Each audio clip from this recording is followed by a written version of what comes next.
Showtime, folks. Good morning. Tuesday, May 5th. You're watching Inside the Numbers with the People's Pundit. I am the People's Pundit, Rich Barris. You guys can follow me on Twitter at Peoples_Pundit. I'm joined by Tim the Source Anderson. You can follow him on Twitter as well at TJ Anderson1.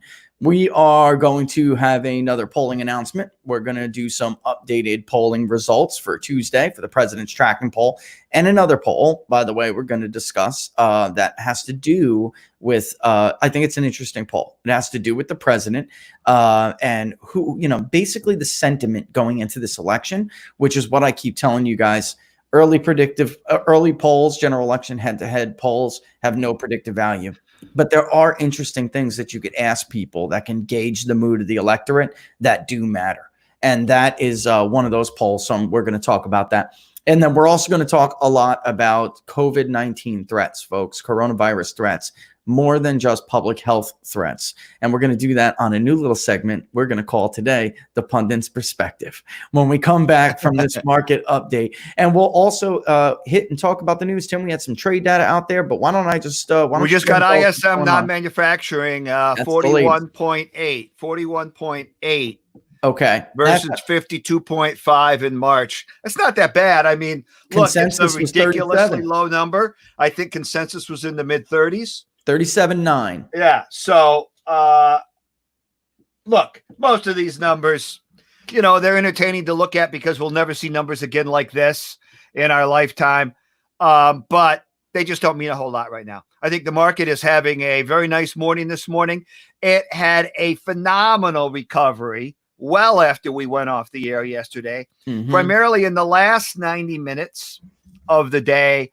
The market went from where it had been almost all day long, with the Dow down a little bit less than 1%, S&P down, NASDAQ was always up, a little bit green on the day, even when we were on the air early. The market rallied in the last 90 minutes. It brought the Dow to a gain of just fractional 1 or 2/10%. The S&P ended up positive plus 0.4%. The NASDAQ plus 1.2%. Advanced declines came back close to even.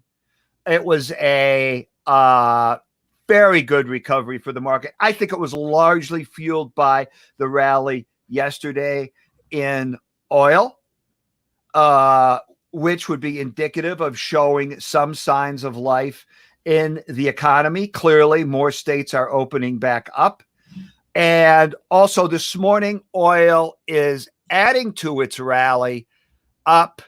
I believe it's up 20. It's about it's up almost 20%. And Trump tweeted that. At $24, it's been rallying pretty steady, even for the last 2.5 hours that I've been watching it. It was up around a little 22.5. When I first started looking. Now it's up at 24. That's a very positive sign that clearly we're having some production cutbacks that on May 1st, the Saudi Arabia, Russia cutbacks went into effect. Norway said it's going to be cutting back its production significantly. They are a big player in the Nordic Sea production. And also the Trump administration is looking at ways to store additional at least tens of millions of barrels of oil, which if they can figure it out, I think would be a brilliant move, because they could buy a lot of oil in the low to mid 20s. And I'm sure that by the end of the year, it will be somewhere in the mid to high 30s or in the 40s. Let me piggyback off that real quick, because last year, I think it's important. We got the trade deficit for goods and services, the trade balance report today. And I think it's important for people to know we were on, we talked about energy independence, and under Trump, we were on our way to energy independence. I mean, it's not reversed yet. And that was doing a lot to slice into the trade deficit, which of course he railed against when he ran for president. And it doesn't get mainstream media coverage, but it's a big deal, Tim. And We got the numbers for March, the crappy month, folks, right? The U.S. trade deficit did widen 11.6%, but that's roughly what the forecast was. The goods and services, the overall trade deficit, is still down about just under, but about 18% year to date. All right. So this is a joint report by the U.S. Census Bureau and the Bureau of Economic Analysis. It widened by, I mean, Tim, 11.6% sounds like a lot, but we're talking about 4.6 billion, and it's still as narrow as 44.4 billion. And that's coming off of prior month for February.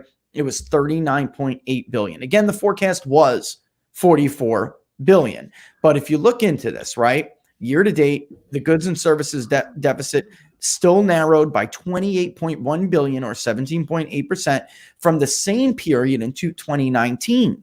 Because, and if you know what, I should link this one. We did a report on this on People's Pundit Daily and just how much our energy exports had to do with that.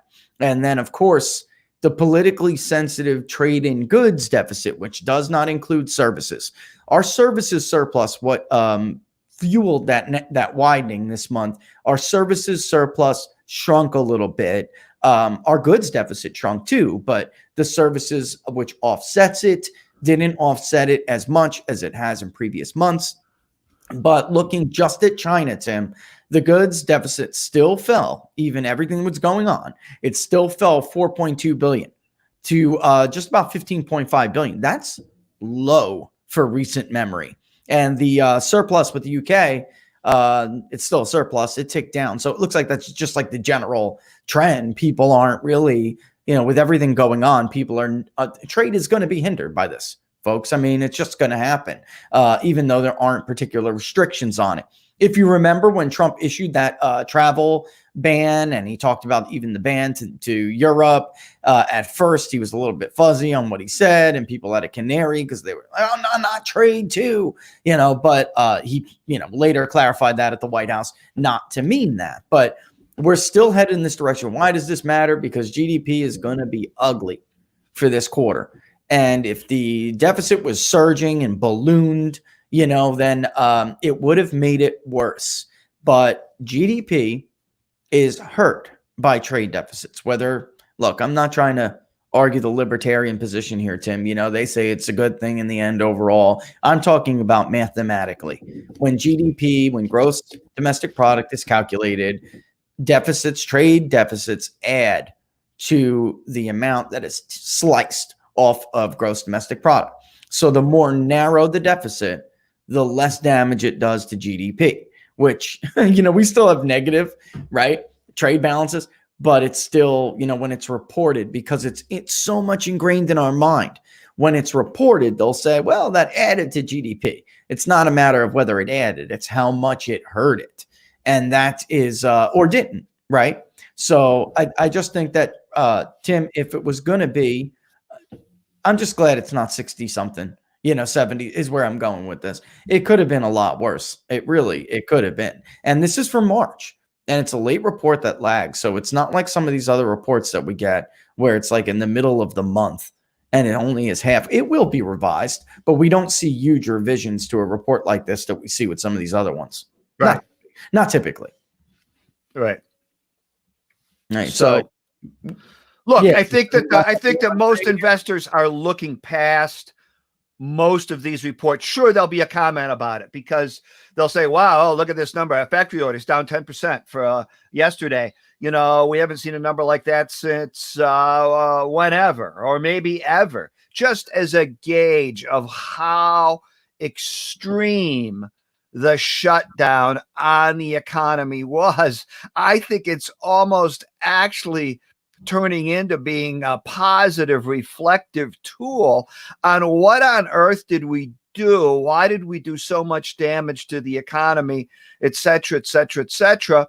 And how quickly can we expect that we will get all this back? Right. I think it will be similar to the stock market, where we had this massive plunge in prices from the third week in February, down to the third week in March. Maybe it was a total of 5 weeks. And then the first 50% retrace of that was pretty easy. And now we're consolidating those gains. We're having some down days. We're having some up days. We're having some rallies start to run into resistance at NASDAQ 9,000, at S&P 2,900. And I think the economy will have a similar effect. The first 50% bounce back in economic activity will happen very quickly and very easily. And after that, it will get more challenging. Did you hear But it will. Did you hear Cuomo yesterday? For people who don't know, I mean, it's hard to follow this stuff. There's another now 15 states that are working on some phase as of today. Cuomo announced it yesterday, Tim. You know, he says this is an unsustainable position. I mean, he really says it just the same thing that Donald Trump says. Yes, coronavirus is dangerous. And look, we all know where I stand on this. But he supported the shutdown, but Cuomo never supported this long, prolonged shutdown. And he's saying now that this is not a sustainable long-term position and that, you can keep businesses shut down, quote, he said, for a little while, but now we need to get it going again. Nobody has a canary in the media like they did for Donald Trump. But if you look at his plan, everything you're just talking about, Tim, factory sectors are going to be the first ones back the quickest because he's looking at that Empire State number. You think he's not? Oh, yes. Whoa. And he's, we talked about this last month. Cuomo may be the leading Democrat when it comes, outside of the South, because he's on that panel with other Northeastern governors. He may be the leading Democrat to try to push for economic reopening for the simple fact that he is the governor of New York. Well, the state needs the revenue.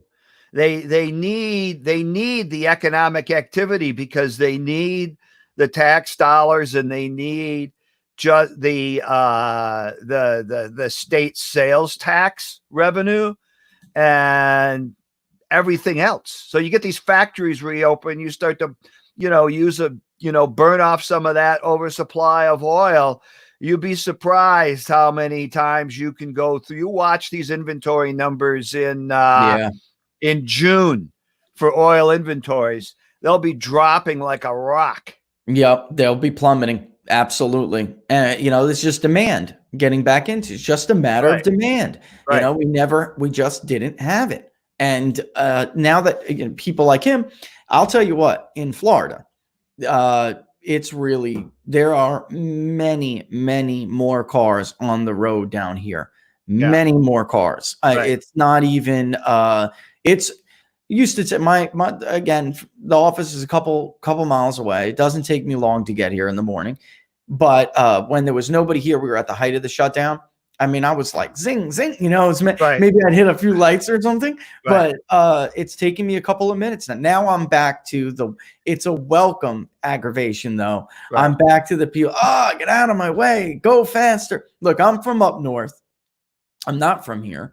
And I'm in this area where it's like an eclectic collection of like no real Floridian. The people who are like native to this city have been completely overrun. And it's just people who are not from here, students, and then people who work in the healthcare sector above all places.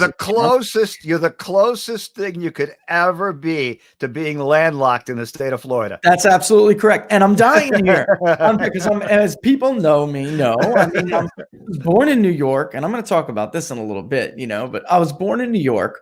I love New York City. I'm from the 5 boroughs. My family's from the 5 boroughs. We have always, even when we left New York, we always had water. We went near like the Jersey Shore. Tim, the farthest I ever got away from water was Monmouth County, New Jersey. All right. I loved and you don't realize what it's like to live without it until it's gone. And now that's why when we're moving, I'm not moving back to the north. And I'm going to talk about that on our new segment, Pundit's Perspective, in a bit. But I'm not moving back because I'll never move back to the north, even though I'll always have a special place in my heart for it. The fact of the matter is you will fall in love with the South. But I need water. So we're moving. I remember when we were going and checking out that place, they were having a blue marlin tournament, and the realtor taking us around to show houses says, why don't we go get some lunch? And she takes us to Morehead City, where there's a boardwalk there, really a boardwalk, piers and shops and stores. And I love fishing. I love freshwater. I love saltwater. And that if I fell in love with the town of New Bern, but if that didn't sell it, that 30 minutes away, they have blue marlin tournaments, and they pull in this 600-pound blue marlin as Laura and I are standing there eating, by the way, what are the best fried shrimp we've ever had in our life.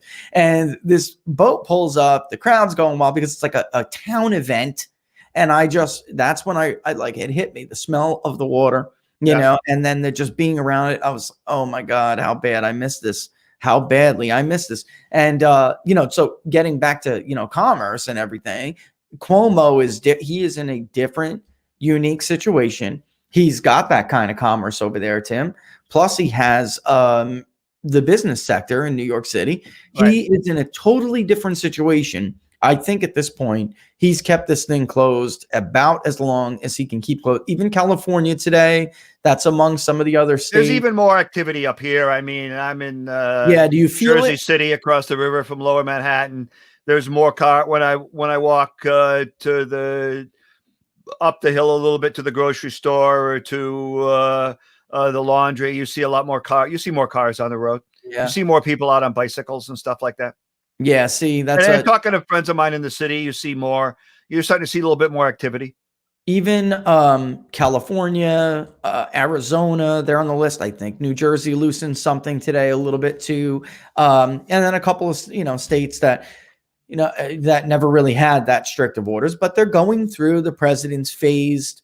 You know, Cuomo, of course, he has to be. The one thing about Cuomo is he's freaking annoying. He's got to be a rebel, right? Like the White House and the CDC put together a plan, Tim, and he's got to be a rebel, and he's got to kind of like add his own spin on it. Every state is different. I get it. But his press conference yesterday, which I have to go back and watch because I'm like done with show and then moving right into show prep the next day. I have to go back and rewatch it. And I don't know if you saw it, but he puts up his bullet points and it's like, he's got to pretend like he didn't get these ideas from Donald Trump. He's like so ridiculous and then throw his own spin on it. But what immediately struck me is that or at least his advisors, are looking at the inventory. Look, you know, they're right smack in the middle of that.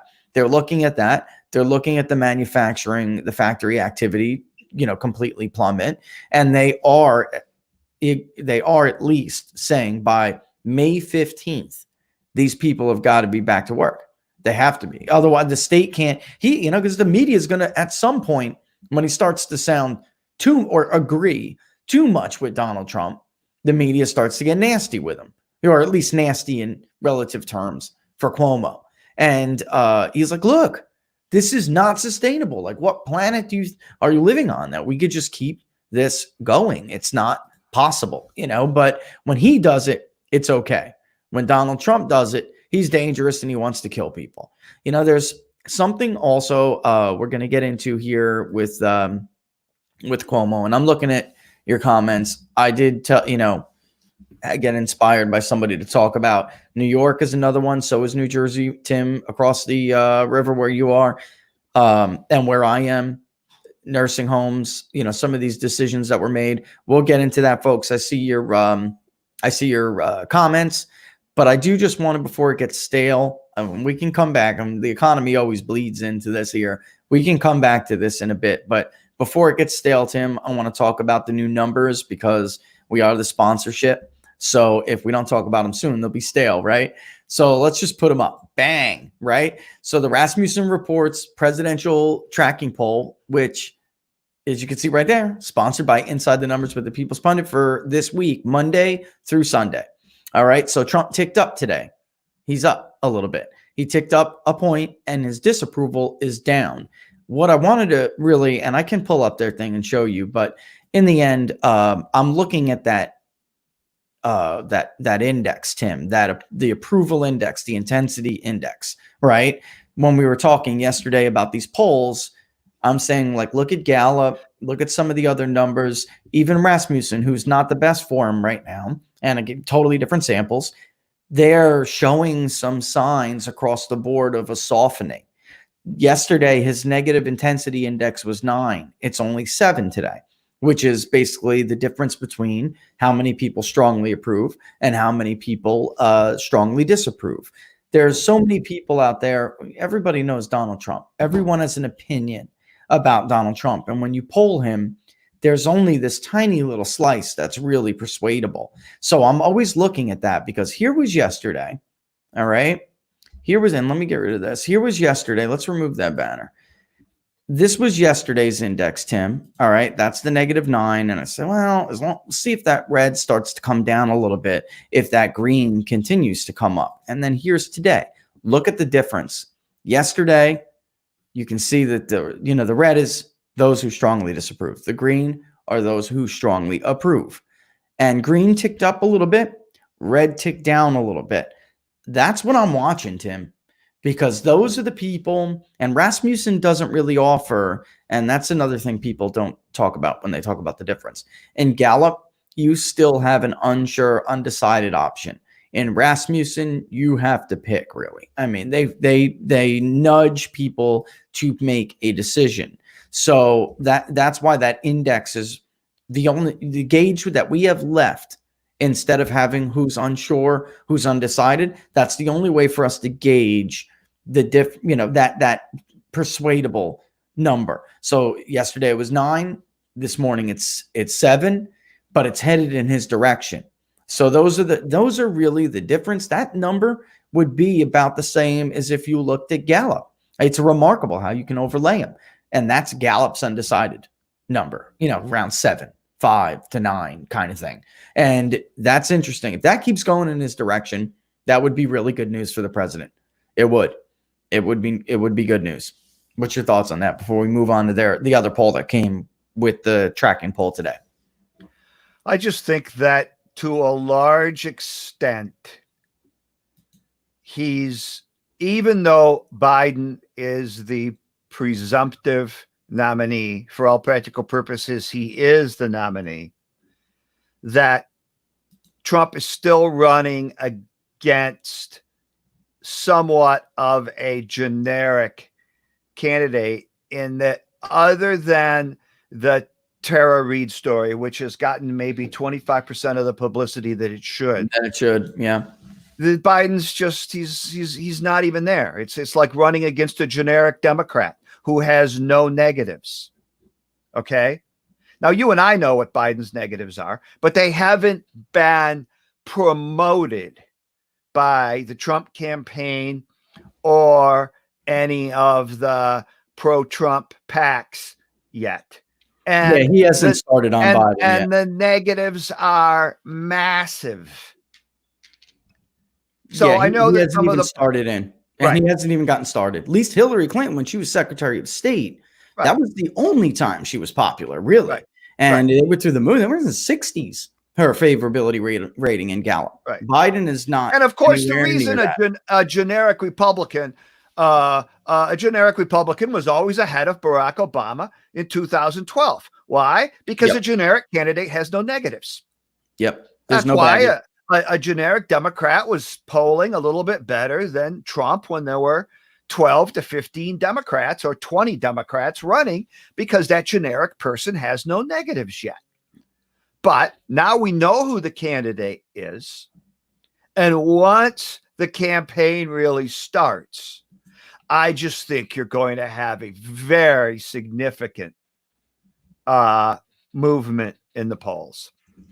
Yeah, I would say too, like you said, go back to 2012. There was a lot of optimism with Republicans, and I'm going to answer a quick question about the poll. Rasmussen reports does a phone component and an online component, and they are random samples on the phone. So basically, while it is just like it is with the online panel, it is theoretically possible to reach the same people. They poll different people. They're not a panel poll in the sense of like PPD in 2016. I just wanted to answer that question because that was a good one. I may forget if I don't circle back to it. But yeah, there was this optimism in 2012, Tim, that like Mitt Romney, and he was polling the strongest. Early on, he was beating Barack Obama. It was a very small point, but generic Republican was doing better than him. And there was an optimism that they could beat Barack Obama, not like the lead we see here for Biden. But as we were talking about before the show, right, Show me a modern election, Tim, where the Republican candidate was leading by a larger, leading early on, leading the Democrat. And we went over even presidential polling going back to 45 last week, remember? About when do they become predictive, have predictive value?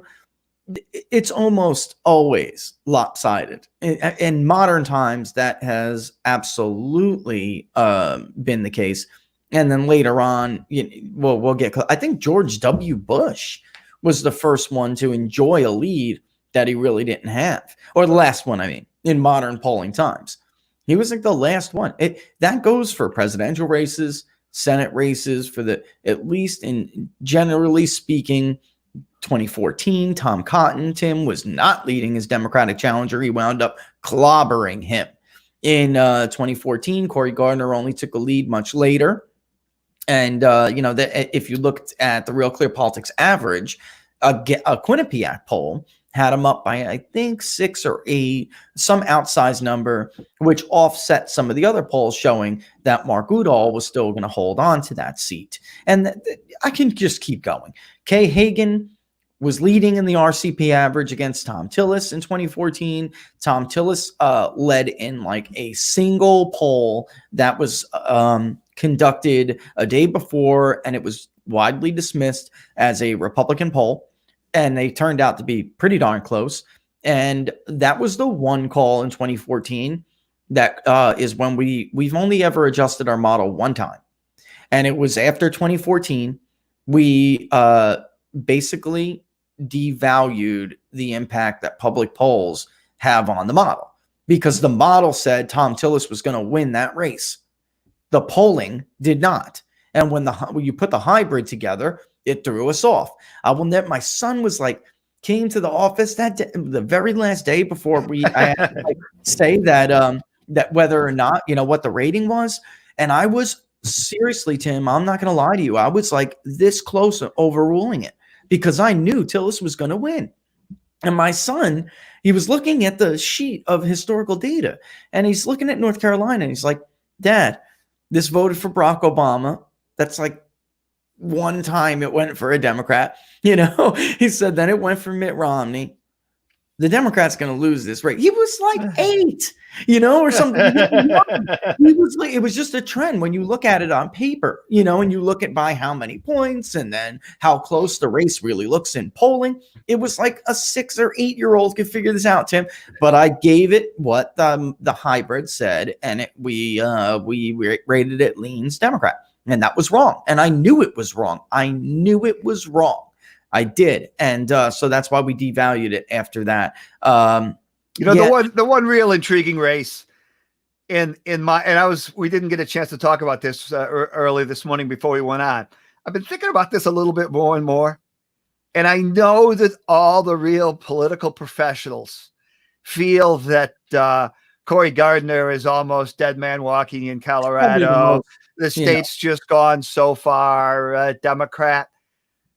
And, I just think there's something about him that is a very attractive candidate for Colorado. I don't think he has a lot of negatives other than his party affiliation, if that's a negative in Colorado. I don't think he has toxic positions. I just think if there's one sleeper race out there for the Republicans, that's him. And I know he's running, isn't he? Running against the former governor. But the guy's kind of a milk toast guy. He was popular. Cory's got a very engaging personality. I will say this: when he starts to campaign, I just think that's your sleeper race for the Republicans. Folks, what county are you going to be looking at on election day to make sure? You should know this. I know who's watching, who's not. Most of you watch Colorado. All right. Arapahoe County. And by the way, I should have showed people when we did Colorado. I'm going to have all these graphics uploaded so they're at the tip of my face. I should have showed people the difference in Arapahoe County in 2014.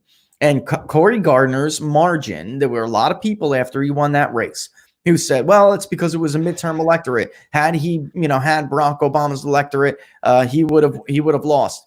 It's not true. I modeled it. We put it on People's Pundit Daily afterward. It would have taken like a little bit off his margin, Tim. I think it was like 0.4 of a percentage point. That's it. He won that race, and he won it because he did very well among Hispanics. He did incredible among high income earning independents. That's why. And he's done a lot for that state, like, bring home the bacon kind of stuff that lawmakers do. So that may be his ace in the hole. A 2.4% race in 2016. If Trump performs strongly there again in 2020, then I think Tim probably could be right, but we'd have to look at him as one of the most, if not the most vulnerable for political, conventional wisdom. And then McSally is very conventional wisdom. There's no doubt about it. But and McSally too is up there. If you want to talk about the it factor, there's something about him that he's got it. Yeah, I see what you're saying. He's got an uphill fight. He's got an uphill fight. There's no doubt about it. But I certainly wouldn't bet against him. All right. Well, let's before we, because it's 10:30, before we run, we'll do another market update after this. And I want to get this out since we're about polling. There is the new, by the way, we sponsor the Rasmussen Reports Daily Tracking Poll. Trump's up a little bit today. His disapproval's down a little bit. Good news for the president on that index trend, that approval index, the intensity index, which is basically what I think they might even refer to it as that. I got to ask them. But let me get rid of their ads. All right. America's best days. And we were talking about Cuomo before. This is what I was alluding to. Most people, Tim, how I've called like Trump a cheerleader for America, right? Like that's his best role. And Ronald Reagan was an incredible cheerleader for America. That is Donald Trump's best thing. Like when he put aside all the bluster and the crass, when he's cheerleading for America, that is when Donald Trump is at his best. And it does have an impact. And if you don't believe it, you can look right at this poll right here. I'm going to read it. The coronavirus has done little to dent voters' optimism about America's future. Most believe the country will be great again. Just 21% of likely voters agree with New York Governor Andrew Cuomo, his statement when he said, "We're not going to make America great again. It was never that great." All right. 21% agree. If you look at 62% disagree, and that compares to 17% and 67% when asked right after he made that comment in August 2018. 17% were undecided. Now, rest assured, some people don't want to say that. I get that, right? But the history of this poll, Tim, and I'm looking for this, the history of this poll, when asked, 46% of all voters think America's best days are in the future. That's down from 50% in January. The coronavirus has taken a toll on that. And a little toll though. An all-time high is 54, which was in April of last year. 34% say America's best days are in the past. But get this, Tim. In the last couple of years, because Rasmussen has been asking this question, the number of voters under Obama, and even before Obama, who felt that way, were like next in, we're in the 30s, mid to upper 30s. As recently as May 2017, before the Trump, just a few months into the Trump administration, 52% still thought that America's best days were in the past. Over time, as the economy got better, as the president likes to say, we were winning on trade. And it was, whether you like Donald Trump or not, you really cannot argue with the premise that America is in, or was before this, well, this to be determined, but he put America in a stronger position, than, right, Tim? I mean, really, whether you like him or not, you cannot argue with the fact that he put America in a stronger position than when he had it, when he had basically, when he came up with it. So when he was, took the reins from Barack Obama, that comes with trade. I mean, he got better deals than NAFTA, folks. He negotiated bilateral trade deals. So even though the news overwhelmingly is negative on the president, on the country, the headlines have still been there. And I think it's pretty clear between that and his cheerleading, it's pretty clear that it had an impact. I mean, and this is the proof of it right here. So again, that's whether or not you agree with Donald Trump or you don't. Men are more optimistic than women about America's future. Voters under 40 are far more likely than older voters to agree that America will not be great again. Whites, 48%, are more confident than blacks at 39%, and other minority voters. Rasmussen, while they collect the data, when they report it as basically Asians, Pacific Islanders, all of those categories, along with Hispanics, go into the reported other number, even though it is broken down when it's collected. Anyway, Republicans are more optimistic than Democrats, but still 42% of Democrats, and unaffiliated voters at 41%. 53% of voters who disagree with Cuomo's statement about America's greatness think the country's best days are in the future.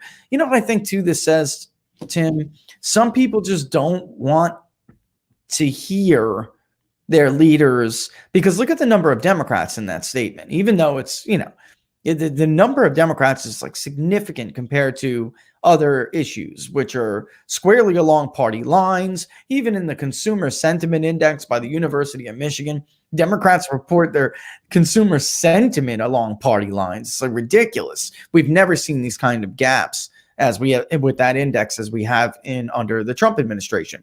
Obama was the previous high. It's like double under Donald Trump. But what I think it says is that instinctively, Tim, people don't want to be, pessimistic. They don't. Americans, and somebody said in the comments before. I think that's very true. I think that's absolutely true. And somebody said it. We're a forward-looking country. We talked about that yesterday with presidential justifications. People don't want to look backward. They don't want to think like that. Maybe some of it's burying their head in the sand. Who cares? That's not really the point. The point is people don't want their leaders saying their country was never that great. I mean, that's Cuomo. I think we all could admit is riding kind of high on the coronavirus thing now, Tim. But that kind of statement is just bad. It doesn't poll well. Obviously. I mean, what do you think about that? I mean, how much? I agree with that. I would agree with that 100%. I think that his whole persona or performance from the coronavirus has been wildly overrated. This is someone who was like ranting and raving for the better part of 2 weeks about we're going to run out of hospital beds. We need 40,000 ventilators. Mm-hmm. The hospitals are going to be over flooded. Yep. We built 3,000 beds at the Javits Center, a similar amount of beds with the hospital boat that went into New York Harbor with great fanfare. Most of it was not used at all. They didn't, no one worked into the calculation at all the fact that if you're delaying all elective surgeries, that's going to free up thousands and thousands and thousands of beds, and that most people who have the virus, unless they are in real dire needs, are going to convalesce at home. Right. So, look, these were not difficult things to forecast. All you needed was some intelligent input from some health professionals, and you could have made adjustments to your forecasts and what you thought you needed much earlier than they did. Obviously, a lot of people will say, well, it was a preventative measure, but it's a good thing we had that overflow if we needed it. But the reality is they never calculated the fact that delaying all elective surgeries was going to, and having the economy was going to free up thousands and thousands of hospital beds, and completely shutting down the economy was also going to bring the activity at emergency rooms almost down to zero. Right. And that kind of overflows with what I wanted to speak about a little bit when we were going to talk about nursing homes. But you know what? It's 10:40. So why don't we do this? Because I also do want to squeeze John Ratcliffe in here. Big John Ratcliffe, it's like a tale of two chambers. The House is getting started. I mean, the Senate is back to work. And Mitch McConnell said, you know what? If we're going to rely on other working Americans to be essential, they rely on us. We're going to be essential workers too. Really, that's a tale of two chambers. And meanwhile, you have Nancy Pelosi saying, I got a lot of older members. Look, I heard Brian Kilmeade on the way out the door today. He's right. If you're too old to do the job, Tim, then you really shouldn't be running anymore. Right. I totally agree with him. You can't do it. The job of a lawmaker is critical. Especially, now it's not like it's a part-time job like it was originally designed to be. If you can't do it, then you need to do either two things: set up remote voting or step aside because you're derelict in your duty. And it's really that simple. They're going to give John Ratcliffe his day in the sun for after what was, and I'm going to reread this story because we had an exclusive on this on People's Pundit Daily.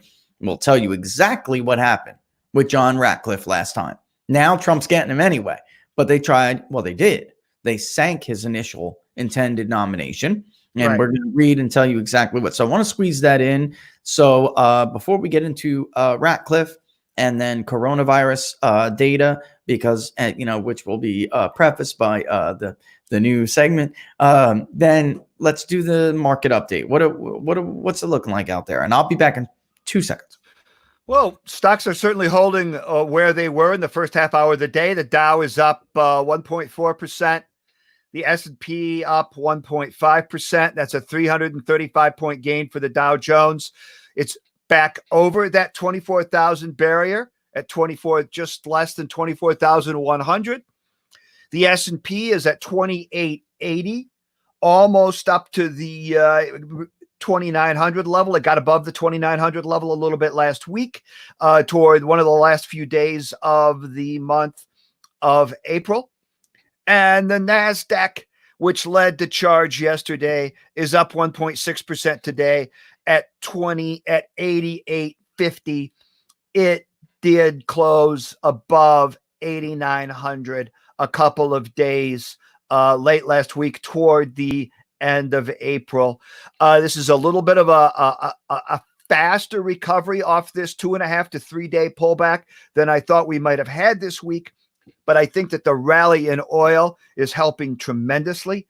And also, one of the things that put some pressure on stocks yesterday were very cautious comments on the economy and on the prospects for the market from Warren Buffett at the annual Berkshire Hathaway meeting.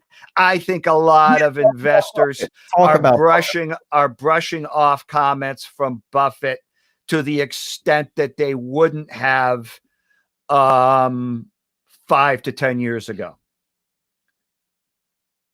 So talk a little bit about what he said. What did he say? Tell people what, He said that he did not see any real compelling opportunities out there. He's sitting on tons of cash, $150 billion of cash, looking to make one or two ginormous acquisitions if it was ever really right. I think the reality is he misjudged how quickly the market would recover from the March 23 lows. I'm sure he would have loved to have seen the market retest those lows, even go lower, and spend a period of months trying to define a technical bottom as it did in the global financial crisis, 2008, 2009. Back then, the market made its the real lows for the market were in September, October of 2008. In the spring in 2009, we did retest those lows, and on a lot of the averages even go lower, although the overall breadth of the market was improving a little bit behind the scenes. That was much more of a structural decline from a extremely over-leveraged banking system and financial system, and also really the bursting of the housing bubble, and a situation of a lot of funds being way overextended in mortgage debt. So that really went from October through early March, 4 months, 5 months of excruciating false rally, retest of the lows, going to lower lows. I'm sure that Buffett was expecting something similar to that. He made a couple of very, very highly publicized investments back then, one in General Electric and one in Goldman Sachs, in terms of preferred stocks with great big fat dividends with options to convert into common equity. And the bottom line is, like we were talking about before the show, though, Buffett loves, he supported Obama. Buffett is a self-described progressive, and you would think what he's doing, some of the tricks that he pulls, you would think that, and the policies that he supports are antithetical to his own beliefs, business-wise, and even his own business interests. But in truth, that's not really true, right, Tim? Because he wants things to, he likes it. He would love to see things collapse. That's right. And take a long time to recover, because then he could have a long time to evaluate what's the best opportunity out there for him. And he wants to be sitting on cash when nobody else is sitting on a similar hoard of cash, especially when a lot of companies have extreme cash flow needs. And he's very much a vulture investor. That's right. Who built, if you think about what Berkshire Hathaway really is, it started out as an insurance company conglomerate. Geico is probably the most well-known household name in the empire. They did buy General Reinsurance at one point in the 1990s. That's much more of an institutional name. But a lot of that insurance empire that was really the nucleus for the building of Berkshire Hathaway through the 70s and 80s, really 60s, 70s, and 80s, came from a lot of buying just dozens and dozens and dozens, maybe even as much as a couple of hundred small independent insurance companies spread out all throughout the middle part of the country. He lives and always has lived in Omaha, Nebraska. He's probably lived in the same house for 60 years. And right. And he is a very frugal guy, and he built a lot. He bought many companies that were forced estate sales from families that had built up businesses that did not have proper estate planning, which was very, very common in the 60s and 70s. And then when the owner would die, they'd have to sell the business to pay the estate taxes. That's why he's very much in favor of estate taxes, because he built his empire by buying businesses that were fire sales by families that had to pay estate taxes. Yeah, like he was a brilliant guy. He made a lot of brilliant investments. He had a long-term view. He loves buying big stakes in big American branded consumer brand franchises, McDonald's, Coca-Cola. But basically, in a nutshell, like these other big guys, Tim, they like to buy when everybody else is being, decimated. They love these downturns. Same thing. Man, this is not party. This is not relegated to one party. Mitt Romney made a living doing this. He made it. He made a public image as a turnaround specialist. But Sanger's another one. Big chop up. God bless Tucker Carlson, by the way, for having the cojones to do the segment that he did do, because that's just, guy's very popular in that. I mean, very not popular, very powerful in that town among lawmakers. I was trying to bring up this Ratcliffe story, but because there's a video on it and it's giving me a little bit of an issue. So I did want to. So, like we were talking, let's just get into Ratcliffe here before it's almost 10 minutes to 11 already. So John Ratcliffe's getting his day in the sun today. All right. For those who don't know, Ratcliffe was nominated in the summer of or intended. It was known that that the president was going to nominate John Ratcliffe, all right, as the director of national intelligence, DNI, back in the summer of 2019, in August. No, he was July of 2019, right? Because we did this story in August.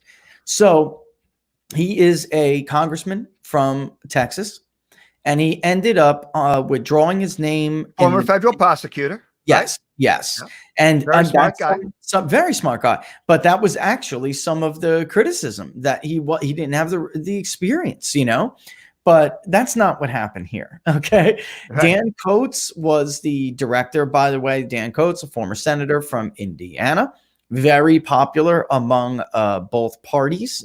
He was a Republican, but he was also a look, folks, there's just when we get into the weeds with the Flynn stuff, and the Christopher Steele, the dossier, all of this.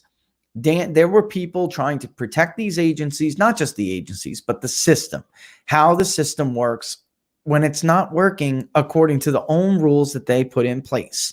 And Dan Coates was very much like a Christopher Wray, who should resign immediately, trying to withhold information from Republican lawmakers, trying to get to the bottom of what had happened at the genesis of and during the Russia probe, which we now know to be a complete and total hoax. Worse than a hoax. We need a new name for it, Tim, because it really is a conspiracy to defraud. Fraud. That's right. And that's really, we need to stop calling it a hoax and calling it a fraud, because that's what it was. It's going to be, when all you could call it an attempted coup. It is. There's for all practical purposes, that's what it was. No, right. That's it. I don't know how at this point, Tim, there are people who can argue, other than those who were in on it, and the media is still trying to protect their backside.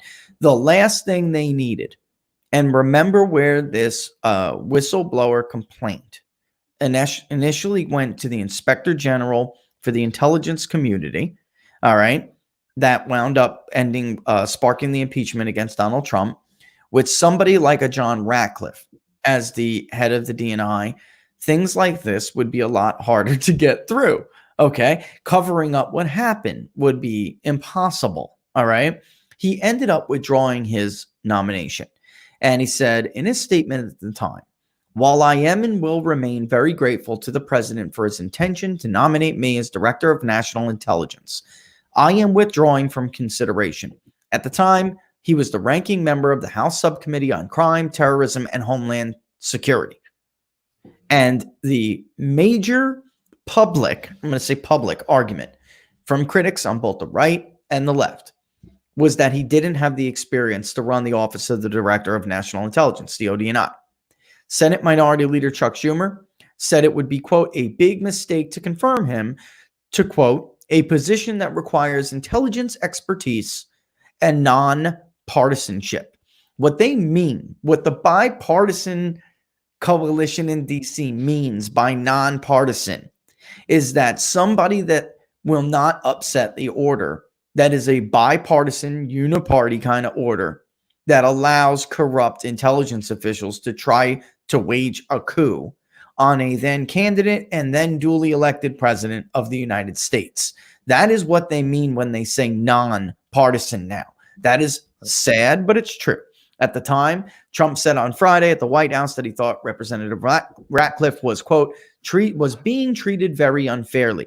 He doesn't deserve it, the president told reporters. He announced the withdrawal of Ratcliffe's name from consideration as he announced it from consideration his intent to nominate on Twitter. But we had this story stone cold as an exclusive when it happened.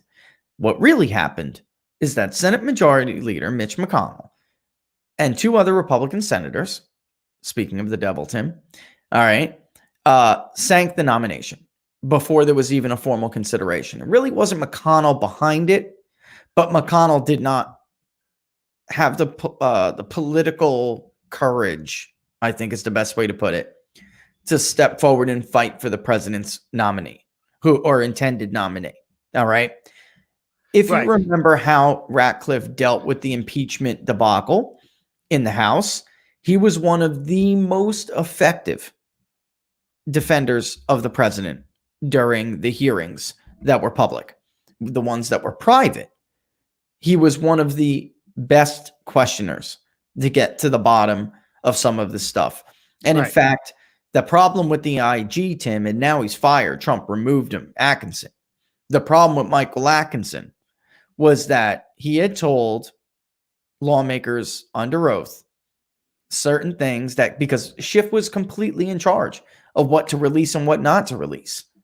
And Ratcliffe was trying to hint to an area in the deposition that was not made public, which really blew a hole in the idea that this was a whistleblower. Okay. And an impartial whistleblower was worried about the U.S. foreign, but this was total nonsense. So this is the kind of man that Trump wanted to lead the Office of Director of National Intelligence. They simply couldn't have this. They made it publicly. Their reasons were, unrelated to his job qualifications. President Trump, Vice President Mike Pence, and then acting White House Chief of Staff Mick Mulvaney were absolutely willing to wage this fight, this nomination battle. They knew it would be tough at the time. Now that we have the coronavirus thing going on, Tim, they got a great opportunity, right? Now they have a great opportunity, but otherwise this would have been a bitter political fight. But Trump, Pence, and Mulvaney were willing to have this fight and told him so. They said, look, we got your back. What do you want to do? And the White House strategy was to allow political opponents to have their attacks after the announcement. And if you guys remember, you got to put yourself in the context here. Try to remember. It was the blowback was big. All right. The idea was that they would allow them to have those attacks. They would not hold a press conference or respond until the political storm kind of calmed down a little bit. And Ratcliffe agreed under the condition the majority leader would have his back. All right. So when they had their discussions, they said, Ratcliffe said, I'm good with this as long as Mitch McConnell has my back. Instead, McConnell refused to meet with Ratcliffe after the announcement. He refused to meet with him, flatly refused to meet with him. At their best, he was saying, well, in a couple weeks. It was kind of putting him off, Tim, But the real catalyst. Well, yeah, I'm getting there. You're talking about, all right, well, let me get one of your favorite senators from your future state. Yes, that's right. Who is outgoing and will not run again. Richard Burr. This is what was really going on, why Mitch McConnell was trying to not meet with him and push it off. Richard Burr, who the chairman of the Senate Intelligence Committee, who would have presided over the confirmation hearings, said publicly that he would, quote, work to move it swiftly through regular order, unquote, after the White House sent the committee the formal nomination, because that's what happens. He announces his intent. He sends the committee a formal nomination.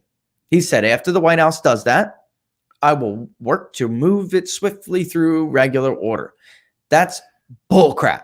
He was absolutely lying. Privately, he was a hard no. That's in quotes. Hard no. But Burr was the big schemer. This is what a source told us. And it was absolutely true. And I can tell you all right now, I know for a fact Ratcliffe has read the story and had no bones. All right. He said Burr was the big schemer.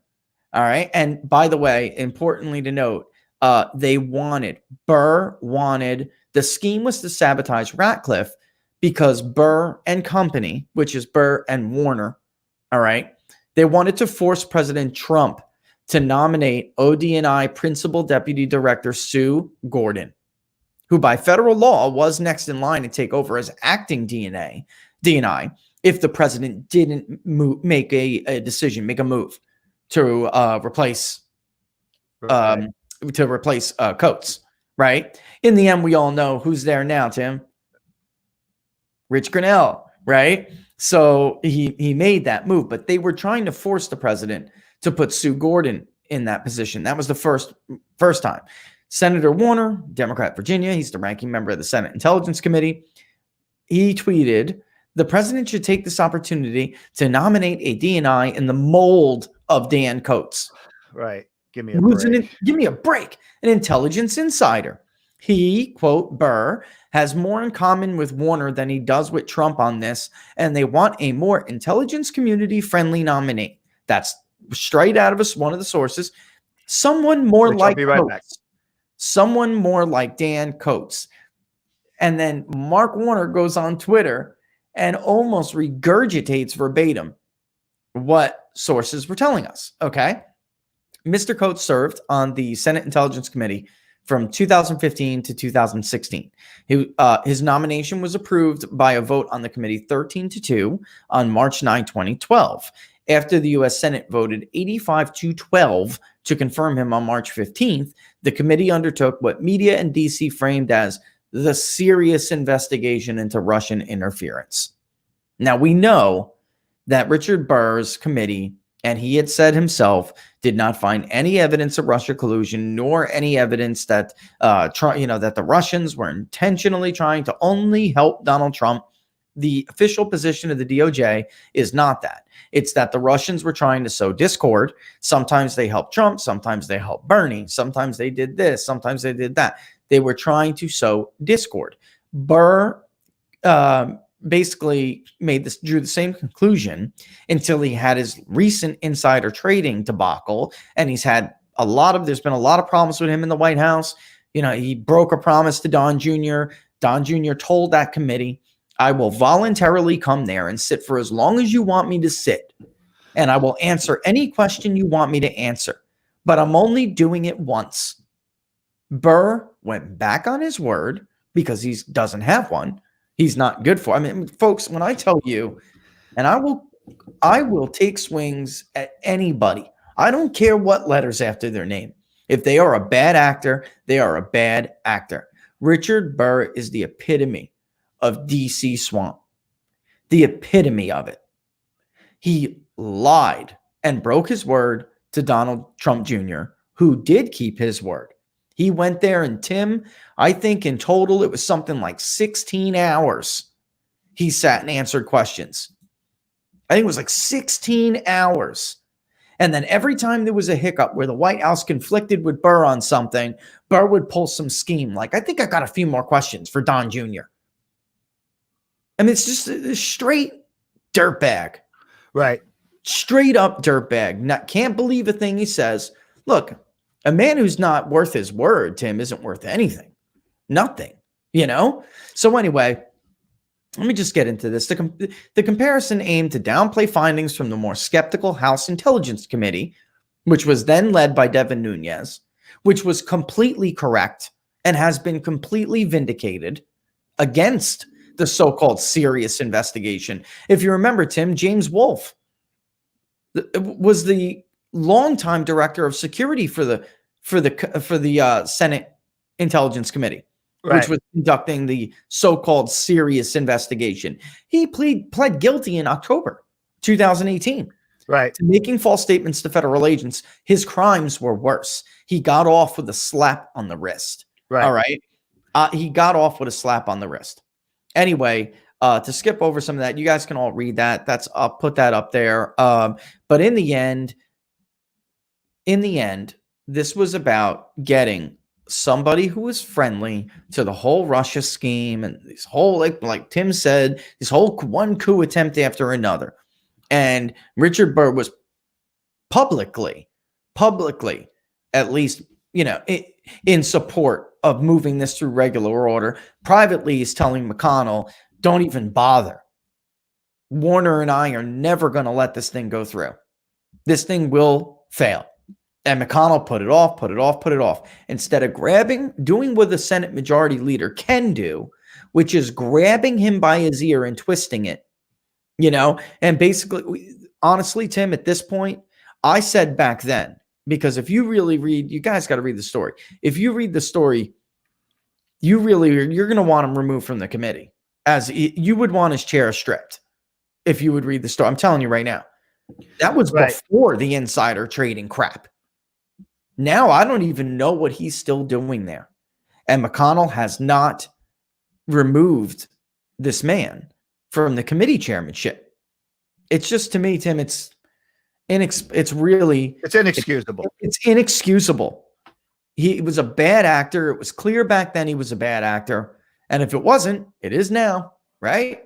So, by the way, that story is not behind the paywall. I'll send out a link to it. I'll put it on Twitter and I'll tweet it out later. And I'll put it on the YouTube thing as well. But it's not behind the paywall. We made that story free, but we have a meter paywall. It's not like everything's hard paywall like the Wall Street Journal, but we took it out from behind the paywall because we wanted everybody to read it.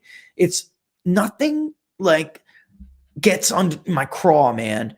Like politicians making public statements that are not true. When you have it like stone cold that they are lying.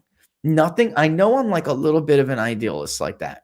But I cannot stand it when somebody like Richard Burr goes and makes these statements. He's lying his ass off. He's just and they can stare at a square into a camera and tell a bald-faced lie. I'll never get over that, Tim. As long as I'm doing this, I will never get over it. Never. I can't stand it. When Trump makes these like lies, because what's going to be, Trump lies. I call Trump out when he lies. All right. You don't watch the show enough then. I don't know what to tell you. Trump is lying when he says if he didn't do anything, 2.5 million people would have died. All right. He lied when he said he didn't know about Stormy Daniels. Who gives a damn? But he doesn't tell these lies that with the exception of my new beef with him with that, he doesn't tell like lies like that.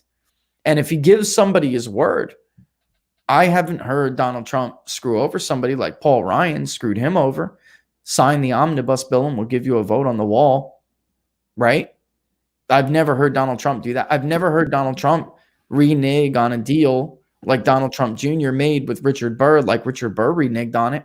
I will come and answer every single question, but I'm only coming once. That's the deal, because I'm not going to get caught in a perjury trap. Now we know Donald Jr. would have been stupid to make multiple appearances. They were just trying to set perjury traps for these people. That's it, man. That's it. So, of course, he said, I'll answer every single question you have.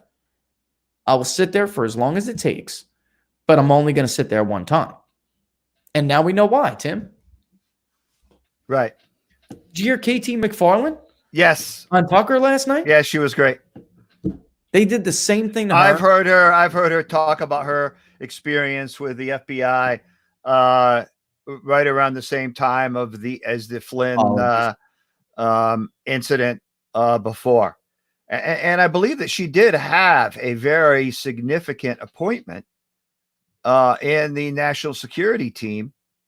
She was Flynn's number 2. Right.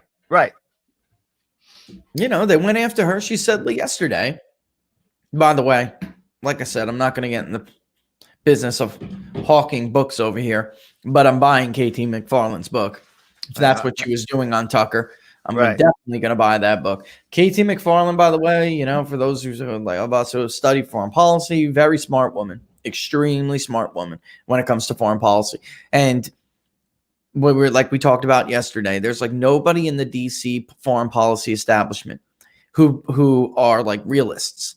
There's some form of liberal internationalists. They're either neoconservatives or they believe in the democratic peace theory, stuff it's a joke in academia, folks, in the security studies academic field. It's a joke. Can't defend your thesis? Go work for the State Department, because they believe in every tall fairy tale over there. It's amazing. The halls of power in this country believe in theories and hold world views that are not defendable in a classroom of higher learning.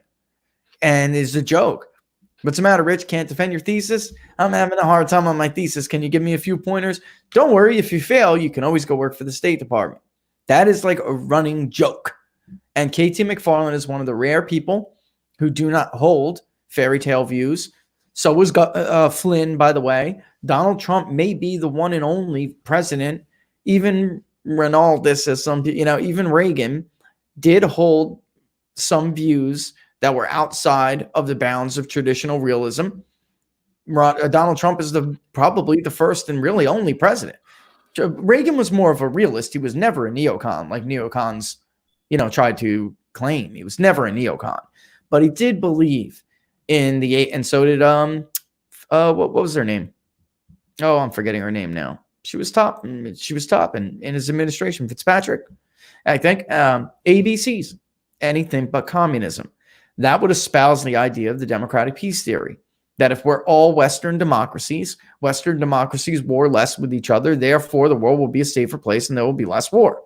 That is a load of crap and is not supported by evidence. Bruce Russett couldn't even defend that as a thesis because he got torn up. The only way it works, Tim, is if you start quantifying and qualifying. It can only be this many troops in a conflict. They couldn't use armored personnel carrier, or they had to use armored personnel carrier vehicles. Really crazy stuff that made no sense, But KT McFarland last night on Twitter, where we started out with this, on Tucker. Yeah, I see some people saying they didn't get to watch it. You should go back and watch it because she will tell you that they did to her what they tried to do with Michael Flynn, that they had basically stuff they should not have had, Tim. Where did they get the transcript, Tim? We now know where they got the transcript. That was from an illegal FISA warrant because they do that a lot. They commit FISA fraud a lot, and they already know the answer to the question. And when we're not talking about significant material evidence here, we're talking about, and she said it herself, did you meet with so-and-so at 6:00 on May 4th? Or did you meet with so-and-so at noon on May 4th? Answer that wrong, and you're going to be charged with knowingly and willfully and knowingly lying to a federal agent. And that's what Flynn was ultimately charged with. And then they put the squeeze on him, and they said they'll prosecute his son. Folks, this doesn't happen. And also, we're forgetting, Tim, in all of this, the unmasking element of this. You don't unmask U.S. persons. Right. Almost never before the Obama administration. People don't seem to understand that. He did this. Tell that to Samantha Power. Right. And Susan Rice. Rice. Unmasked Flynn himself. This never was acceptable. I think, it's really sad because there are just so many people out there. This issue is completely decided along party lines, Tim. I don't know what in the hell this has to do with party. I really don't. I don't know what this has to do with party preference, Tim. Yeah. This could happen to a Democrat next time.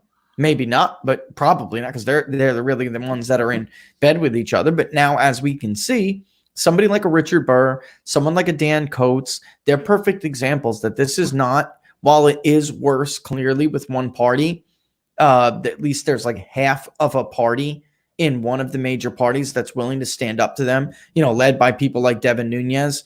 But there are still very bad actors in the Republican Party, and that's the old guard. They tend to overlap, but they nenever trump. Isn't that amazing? Yeah. Because Burr was not a supporter of Donald Trump. Not at all. Tim, you remember that? Right. That guy, he wouldn't. And the irony is, he probably only won that Senate seat because of 16 because of Trump. Yeah, Trump, I wanted to get that for you guys too. So in 2014, give me 1 second, okay? In 2014, all right, because Burr has never really won that seat by a large margin at all, okay? He hasn't. It was a little bit more last time, Tim, than he's used to. Tillis was like under 2 points, but he was taking out an incumbent, right? Richard Burr was about 4.5 points against Ross. I think her name was Deborah Ross, almost a nobody, right? Trump won it by 4 points, almost just about, but it was a perfect example of how the Republican establishment. Well, now wait, didn't Burr ran in? He ran in 16. 16. Yeah. But if you go back to even a great election year for Republicans, Burr never really was able to have like a broad coalition in that state. Trump won. He's not a very charismatic guy. No. I mean, No, he's not. But he was a national security Republican, and that used to be a better. And by the way, you can also make the case in North Carolina. Gary Johnson pulled a couple thousand votes out of North Carolina, not much, but he did. Where am I going with this? Burr got about 50, a little over 50%, almost around 51. Trump got 50. Burr did not have to contend with third-party candidates in his race, right? So the idea that he would not have outperformed Burr, and like I said yesterday, because I wanted to make this point, Tillis only won about 1.5 points, all right? And it was about 50,000 votes. He beat Kay Hagan. Donald Trump beat Hillary Clinton by 4.5 times the margin, Tim. So, for the vote share. So Tillis was seen as vulnerable coming up. I don't see Tillis as vulnerable as others. No, I don't think he is either. North Carolina, while it's a close state, while they, meaning Democrats, are trying to push it to become the next Virginia, because the suburbs of D.C. are not there, and because North Carolina had a deeper Southern heritage, it's not moving as quickly as Democrats would have liked it to. And in fact, Donald Trump undid some of that trend. He did. He peeled it back. So again, Virginia almost overnight became Democrat, even though it was a trend that had been going on. We're not seeing that in the North because they don't have a North, like a Novo. You know what I mean? There's no Novo in, or Nova, in North Carolina. There's no Northern Virginia. There's no Fairfax County. There's no, this is the DC suburbs have bled out. Loudoun County used to be a Republican stronghold, even as recent as George W. Bush in 2004. Loudoun County was a Republican county. The last governor to win, Bob Jobs, what he used to call himself. Bob McDonald, Bob Jobs McDonald or something. It was a great job. Bob's for Jobs or something.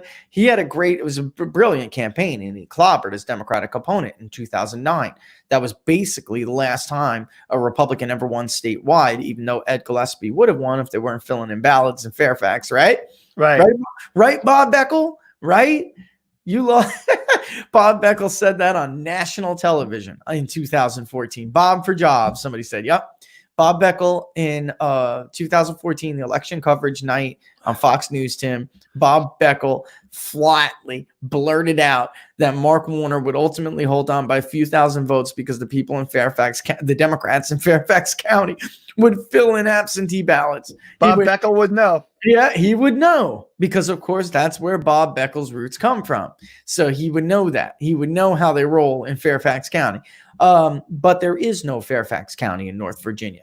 And Kay Hagan, she couldn't stretch out that lead in Wayne. That's an area in North Carolina that they really have to widen it out. And they have been unable to do that. They have been unable to get margins there like we have seen in other counties like Fairfax. It's just there is no Nova in North Carolina. So it's taken a while.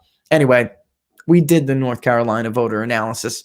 All right, folks. So if you want to see it, I'll have to refer you back to the archives. But I don't view Tillis as vulnerable. Everything's vulnerable because it's it's still a close state. It's not going to be a blowout, but a light red state. Yeah. It still is. Tim, my soon to be district was R30 in 2016, and it was R31 in the special election. So while they made hay over that one, which we do talk about in the voter analysis, by the way, in the show on North Carolina, if you want to go back and see it. There's a Fayetteville. That's right, Jimmy. There's a Fayetteville, which is what we used to call it when I was in the Army. Fayetteville. And that's a Democratic stronghold. But again, you know what holds down out there? There's a military vote. And yes, there's a military vote in Virginia, but it's just not. The population is bigger because you really do have the DC suburbs there. You have people like my wife's ex stepfather. They're loaded. They live off of government contracts. I love your Bill, but it's true. All right. You're a defense contractor. They'll do anything for big government. Years ago, they used to be Republicans, but they're not now because Trump has, basically exacerbated what was a trend. There were, the national security Republican lost its footing in that party even before Donald Trump came along. George W. Bush, they can blame themselves. George W. Bush killed it by blowing the Iraq War, all right, or even starting it. And then, here we are today. So, wow, Tim, it's 20 after 11. Before we get into nursing homes and then a freewheeling spiel to answer questions, why don't you give us one more market update here? Well, that blew by so quick. Tell us what's going on, buddy. Well, the market's easily holding the gains. 1.4% for the Dow, a little bit more for the S&P, a little bit more for the NASDAQ. Excuse me. I just think that the optic that we saw late last week of states reopening for business, more visible activity of people out on the roads, going to work, maybe even doing some pickup shopping.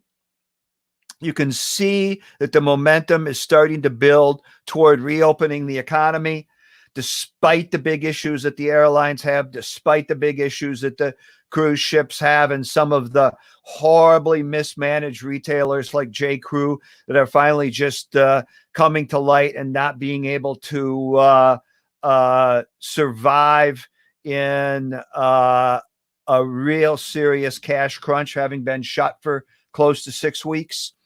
It's a pretty good across the board rally. Really got a sense that today might be a positive day by the market, coming from moderate or more declines yesterday and rallying all the way back in the last 90 minutes yesterday. We're 2 hours into the day today. We've got 1.5% gains across the board. Oil is having a good day, and the market, just a little bit quicker than I might have anticipated, has everything going for it today. Hey, that's a great. And guys, you got any questions on that? Throw them in before we get into it. Somebody's surprised by how entertaining the show is. Why, thank you. Right? Why would it be a surprise? I mean, do you follow us on Twitter? But thank you, and I hope you subscribe. Don't forget to subscribe to the YouTube channel. We're trying to meet that threshold. But let's get into the new segment we call the pundit's perspective. COVID-19 threats. Look, folks, all right, this disease has threats, public health threats that we all know about, of course, but we have really exposed something here that are threats to liberty. I want to tell a story. I'm from the North, as my slick back hair can tell you, okay? As my dark slick back hair that looks like a New Yorker can tell you. I was born in New York. My family was part of the Italian exodus that moved to Jersey later on. It wasn't until I joined the Army that I saw the South, like really saw it. I think my mother had taken me to Texas when I was a kid, so I got to see other parts, but never really experienced life or culture in any other part of the area. Being from the North, I can tell you 100%, they absolutely think they're better than you. All right. They think they're better than the rest of the country and morally superior. That is just true. But it became really quick. It became really evident really quick, the time that I spent in the Army and then later in the South, that in truth in the North, you're really not free. Like I had no idea that fireworks weren't illegal. I had no idea. I never will forget. After I was in the Army, the first time I bought a Glock 19, I got pulled over for speeding and I had my hands 10 and 2 on the steering wheel because I wanted to make sure the cop knew there was a gun in my glove box. That's 5 years in the state of New Jersey. If you get caught with a gun, you can't drive around with it. Bottom line, I don't have to worry about some of the stuff that I'm seeing in news reports around the country. But California, Chinese drones, donated to them flying around in Jersey, yelling at people, you're too close, 6 feet of separation, temperature scans. This is flagrantly unconstitutional. I don't have to worry about that down here in the state of Florida. God bless the great Governor Ron DeSantis. But if I did see a drone, I would blow it out of the sky with my M10. All right. I'm telling you right now, I would hire Robert Barnes and I would take it to the Supreme Court because I'd win. These drones are unconstitutional. We are spending all of this time and attention on public health threats. And I think that the threat to public liberty from these petty little tyrants like the mayor of Chicago, like Gavin Newsom in California, Ralph Northam in Virginia. I mean, second, third generation Virginians would never believe they would live under something like this, Tim. Never. Forget about the attempts to take their gun rights. They would never believe they would have drones flying over their head, yelling at them over, whether or not they're standing too close to each other. Or, somebody a half a mile away may have a 99.1 degree temp. This is getting a little bit out of control, which leads me to some of the unintended consequences. And I want to share this tweet thread with you guys. I saw it this morning. I've been thinking about this as an issue for a while until I started tweeting with the ambassador, the Canadian ambassador to Israel, former Canadian ambassador to Israel, Vivian Berkovici. And I hope I don't destroy you. I'm from New York. If you're Italian, then I got your name right. If I'm not, I'm sorry. I'm going to read her threat because being in Florida, I'm hearing a lot of this, Tim. You have had these similar problems in New Jersey where they found bodies and these people are trying to cover it up. We've been over the data a million times. Indoor transmissions are the single largest category for infections, for environmental infections. The single smallest, with one in the study we showed you out of hundreds, the single least likely environment to get an infection is in the outdoors. The public policy is not matching the data. So I saw this tweet this morning and I thought this is a great way to bring it up. My elderly mom has been shut in her room for 2 months in a good care facility in Toronto. So I guess what my point is, she's trying to make it clear that she is otherwise happy with this place. They're not the ones making the rules. No walks, no human contact, aside from intermittent meetings with caregivers. She is deteriorating dramatically from what is simply cruel treatment. And then I actually saw, keep reading, please, this matters. And I've been hearing this from a lot of people. So I thought, I worry about some of my own family members that have no human contact. It's important to get on the phone and call these people once in a while, but I'll get into that in a second. So Ford Nation, that's Doug Ford, and he is, by the way, the leader of Ontario, the party, PC party, Justin Trudeau, the prime minister. Why have you ignored seniors? So much money for WHO, and she means how much Canadians give to the WHO, Canada as a government, and nothing for senior care. Family can't visit. We can't pay someone to take mom for a walk. She is literally in prison, dying alone. Loneliness kills. Staff are powerless. Family too. I understand that hands-on care is responsibility of the province. Spare me the jurisdictional pass the buck. As a country, we have allocated billions to everyone and everything, but everyone and everything, but ignore the elderly. It's unconscionable. Please step up and do something. I'm in Florida. Ron DeSantis has not been as strict, but we did have strict policies with nursing home facilities in Tim's state and in the state where Tim works across the river. We have seen story upon story, Tim, of bodies built up. Cuomo's decision in the beginning, and to send those body bags, this is like foreboding, and we are neglecting some of the other threats the coronavirus presents to us. This is a huge one. It is not healthy. This is not a novel concept. There is, and I use this word all the time, but it's true. There is a wealth of data on this. It is not a novel concept for people, for it's known that it's not healthy to keep elderly or anyone pent up like this for this long. People have degenerating minds when they get older. Interaction, stimulation is sometimes all that is keeping them from descending into terrible diseases.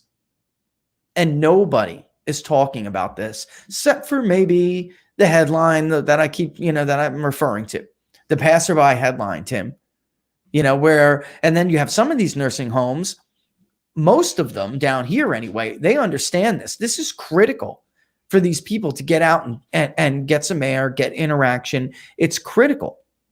Last weekend, I had to run a few errands. Even kids, same deal goes with kids. I had to run a few errands, so I told my daughter, why don't you get out of the house a little bit? Come with daddy. You don't even have to leave the car, because I got children terrified, even though there's almost no risk to children from the coronavirus. We've been over that too. Yes, you will find exceptions, but exceptions to the rule do not mean they're not exceptions to the rule. Because you found a headline about somebody under 30 being in critical condition does not mean that doesn't happen with other diseases that we still don't consider to be particularly dangerous. Every day in society, we weigh risk and reward. We are turning our back on these people because we're afraid. There has to be a better way to do this. I have a neighbor who's in Vivian's exact position, Tim. She hasn't been able to see her mother in what is now 6 weeks. The only thing that she feels is keeping her from devolving into, further mind deterioration is the phone call that she gets. Make sure you call your mother and father if they're older. Make sure you call your grandparents. They have got to have some kind of interaction. But this cannot go on forever because Vivian is not alone. I know tons of people who with this same problem. And, getting into with my daughter, I told her to come out. Just come out with daddy. I'm going to go pay a bill. I'm going to go get gas. You can stay in the car. By the time we were at the gas station, Tim, the girl was filled with like 3 times energy levels. She just came out of her skin. She just there she was again. It is not healthy to be locked up like this. And especially when it comes to children who are developing, and especially when it comes to the elderly who need at least just a brisk walk in the sun, which, by the way, all of the evidence shows is good for them. But there is no middle ground here, Tim. There's no middle ground. They're locked up. That's it. No visitors, no exercise, no nothing. There has to be some give here. And it shouldn't have taken this long because some of this stuff is not reversible. You have somebody with a mind condition, Tim, early stages of Alzheimer's or something, or not even. I mean, when people get older, memory fades. They need stimulation. They need your mind is like a muscle. You need to continue to exercise it. It is cruel to do what we're doing because, I walked around yesterday. I had to go to the post office I'm in a college city. It's like 30-year-old girls wearing, probably not even 30, 20s. They were definitely, I have to correct myself. Those 2 girls were in their 20s. Respirators, Tim. So we're hurting these other people who are at more risk, by the way, of coronavirus infections. They're at risk of greater complications. We're locking them down, and really that we're going to have all of these unintended consequences on them because we scared 20, 22-year-old girls into wearing respirators to the post office. I mean, this is... But look at the good news in the near term. 5 years from now, when they're 27, they'll realize that they were duped. And they won't let it happen again. Me, Tim, I can't keep my mouth shut. And I'm I'm a friendly guy, so I'll strike up conversation with anybody. And I couldn't help myself. I'm like, one of you girls have,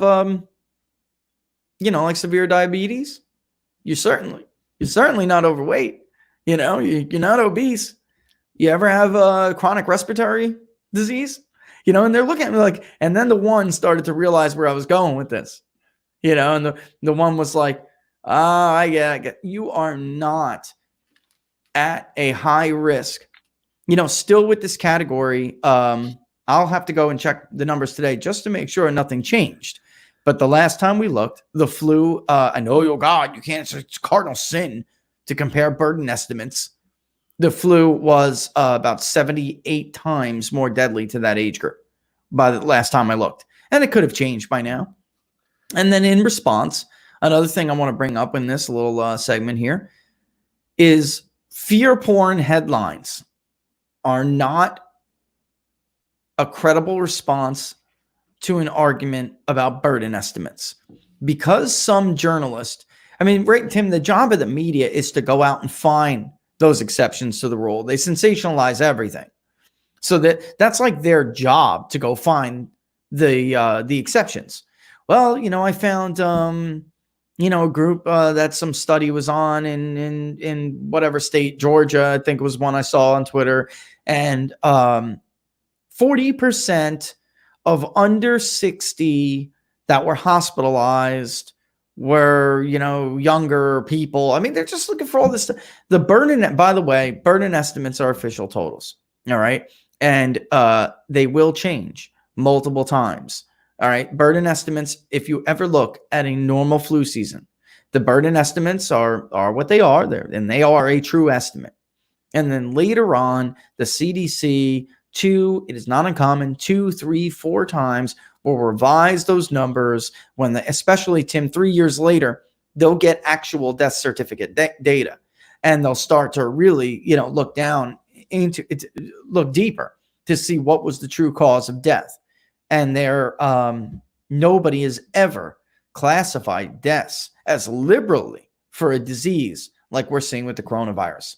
And then pneumonia, by the way, which is typically far more deadly than some of these other diseases, because it is like essentially develops because of coronavirus. That is being, like, everything that could have been classified as a corona death. It doesn't matter when the coronavirus infection came. The overlap there is great, and you can confirm that by simply looking at prior years and then looking at what is being recorded now. It's significantly lower. And I don't know, what are your thoughts on this, Tim? This is even Dr. Burks, by the way, admitted this. What I'm saying here is not some controversial idea or claim. Dr. Burks has admitted herself that this is a liberal use of a classification for a death. And also, too, the second thing that I keep arguing with people about on Twitter is that the infection rate, the true infection rate, there are far more. And she just said this 2 days ago, Tim, or Saturday, whatever it was. The number of people who are asymptomatic infections was far higher than even they previously thought. And they were, what their initial estimate, Tim, was like 50.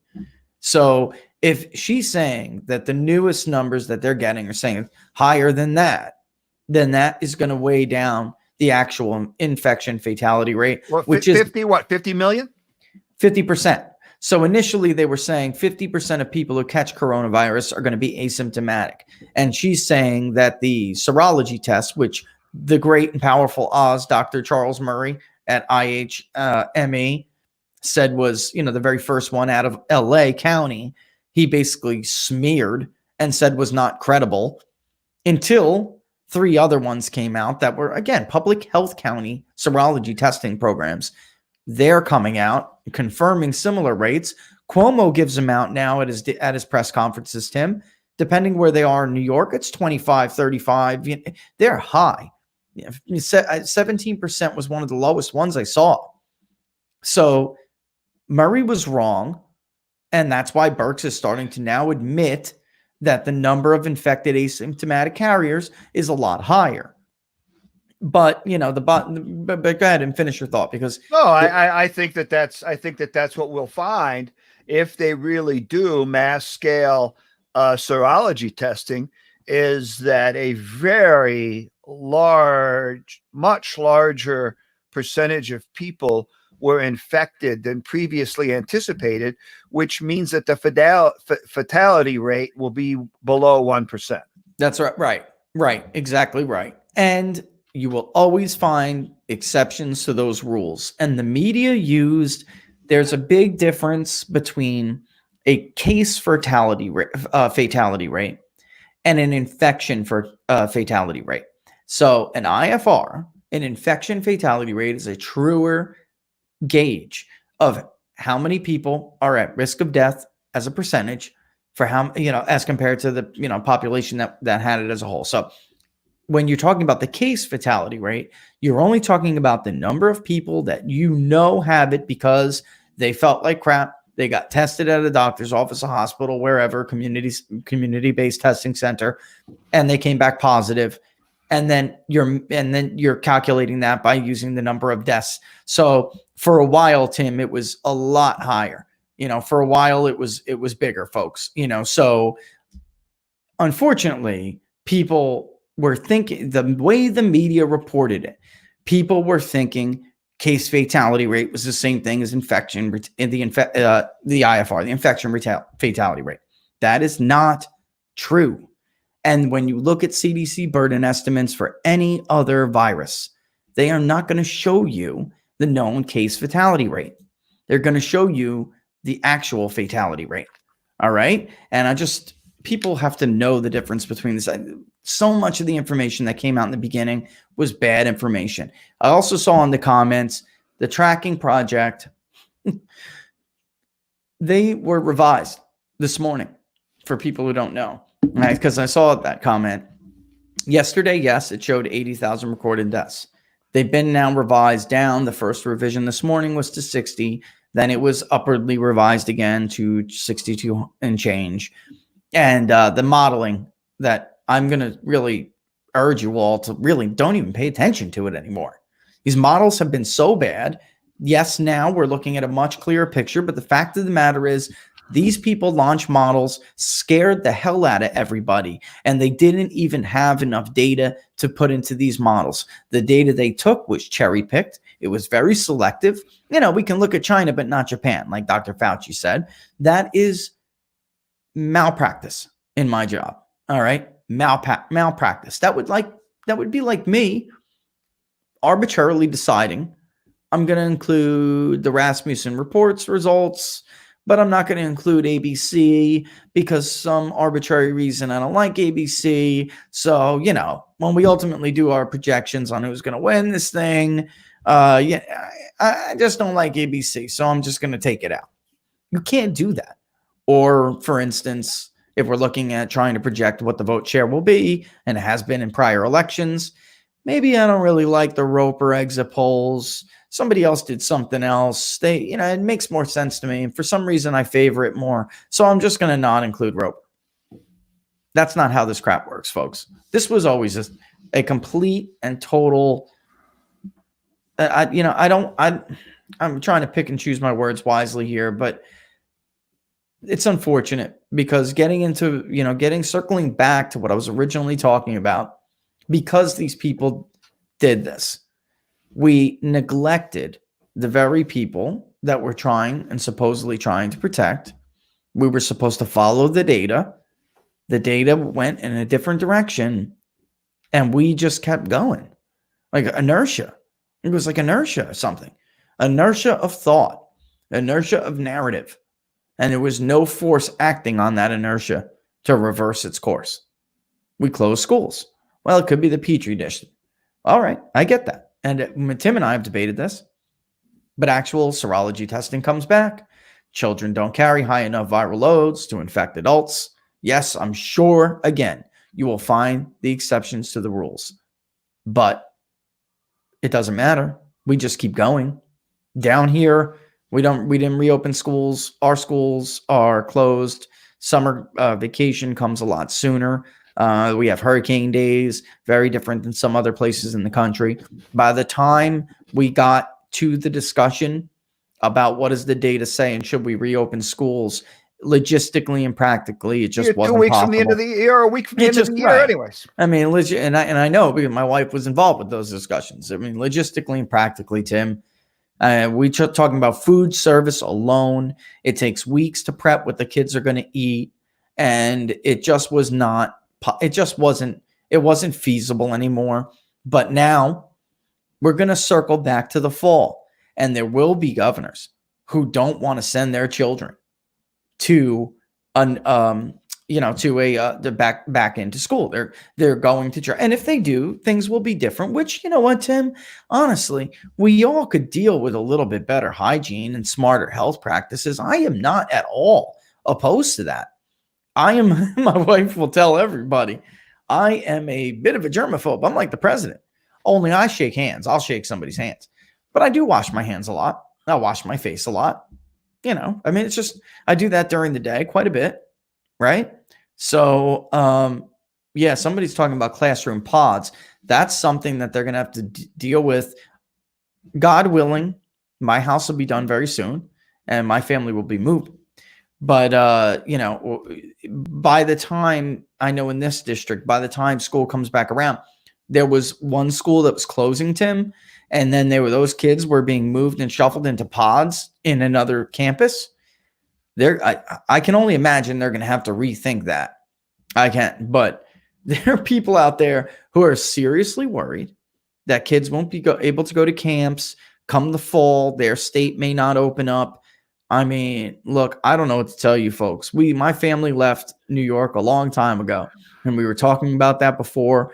I had my godfather, very avid hunter, loved to hunt. He left Florida. He left New York for Florida even before I did. They just saw it just wasn't the same state it used to be. And I'm talking to people that are friends and family up there now, Tim, and they're like, listen, if Cuomo doesn't let my children go back to school in the fall, I really need to make some serious decisions here, because there's a point where it stunts the kids. I don't know how it is around the rest of the country. We're doing distance learning here. The grading is a joke. If you do the packets, which the teachers really aren't even grading, Tim, they're not even allowing the teachers to really shuffle through the packets the kids turn back in, because it could be infected. I mean, this is crazy. This is crazy. So what are they doing it for? If you do the Google Classroom and you hand your packet back in, you will get an A. It doesn't matter whether you understand that or not. I've talked to my daughter. I'm not boasting here. It's just reality. Her gifted teacher called, and I expressed and voiced some of these concerns to her. She said that the fact of the matter is, come the fall, a lot of teachers will have to be doing reviews, lots of reviewing. So if they don't have time for that, so that's the game plan over here. Well, what about some of these other states that are talking about a new resurgence in the fall? And, kids may not have to go back. States in the Northeast can open in mid-August, like states in the South do. Right. Well, that's right. That's what I'm saying. That is a great idea. When the weather is still warm, and they can have time to correct things, because it's going to be a totally different system. They can have time to correct it. But I mean, Tim, because the states up north are losing a lot more school time than states in the South. Yeah, totally agree. Totally agree. Look, before I take down this tweet, I just want to say it again one more time, and then we'll go and we'll answer some questions and whatnot. But I do want to just, before I take down Vivian's tweet here, I just want to remind everybody and put this call out again. If you have a parent or a grandparent in a nursing home, or even if they aren't in a nursing home, but they're home and maybe they have very little human contact, take a couple of minutes of your day to call your parent or your grandparent and check up on them. I can tell you from my own experience, it means the world to just hear from you. Just have somebody they know that cares enough, and also to have that interaction. It is not healthy to not have this human interaction. We are sociable creatures. We are animals, and we're sociable pack animals. We are. Even the loners out there, folks, you still belong to the human race. We're sociable creatures, and this is not healthy long term. So do not forget, call your grandmother, your grandfather, your mother, your father, or you know what? Somebody you just know who may not have anybody. Maybe a neighbor or somebody that's home alone that you know. And that's it. Believe me, it'll mean the world to them. All right. All right. Let me take this down. Let's pop it back in. Tim will be back in a second. Why don't you go ahead and get your questions in? There is something else. You know what? It's 10 minutes to. I do have a second to talk about this. All right. The vaccine issue. We're going to have to do a segment on this because every day I get the same argument from these people who are waiting around for a vaccine. And then you have all these news reports, the Wall Street Journal, other places. Pfizer's doing this. This one may have a vaccine as early as September or as early as August. Do not bank on that. If you talk to anybody who develops vaccines, it doesn't work that way, Tim, right? It does not work that way. And as you know, we have been talking to people developing vaccines for coronavirus right now. They are having a lot of trouble. It is not going well. All right. They were very optimistic. It's not going well. And by the way, folks, what happened to the Israelis? There was never a SARS vaccine. There was right. We have been unable up until now to develop vaccines for other coronaviruses. The H1N1 was pushed out in such haste. There are lawsuits. It hurt large numbers of people. And then there's also, Tim, the question of, which piggybacks off of my last little segment, the threat to liberties we've been dealing with here, not just public health. What are we going to do? Are we going to mandate Americans get the coronavirus vaccine when they hastily develop one? In this country, we don't force people to get vaccinations, Tim, when grown adults and, kids have to get vaccinated to go to school and stuff, but nothing for like a flu or coronaviruses or, that's a whole new world, man. That's something that just isn't. That won't happen. That won't happen. And as of right now, I had this up. Here it is. As of right now, just got this not long ago. It was initially released in late February, and it was updated because, like I told you, there will be estimates, burden estimates, interim estimates, revised estimates. The interim were released in February. We got an update from it.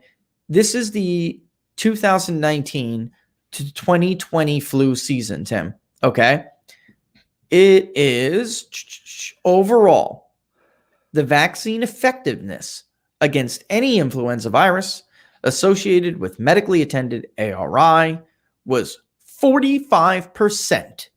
But get this, the confidence interval is huge in this study. It's huge. The low end of the confidence interval is 36 and the high end is only 53.